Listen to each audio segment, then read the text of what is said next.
Tapos, pagkatapos ng krusada, punta ko ng UP Los Banos, dahil meron kami seminar sa management. 1 month seminar. After ng seminar, pagbalik ko sa Benguet State University, nag-enroll na ako sa 4th year, iba na yung aking naramdaman.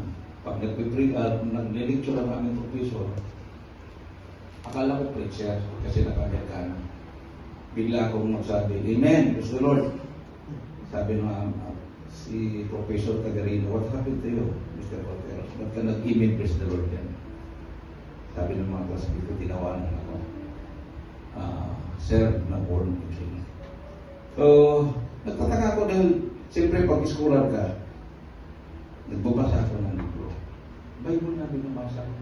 Tapos meron ako mga panaginip, nag-praise ako, nakabarong ako. Nag-praise ako sa mga sundalo, mga pulis. Hindi pa ako preacher noon.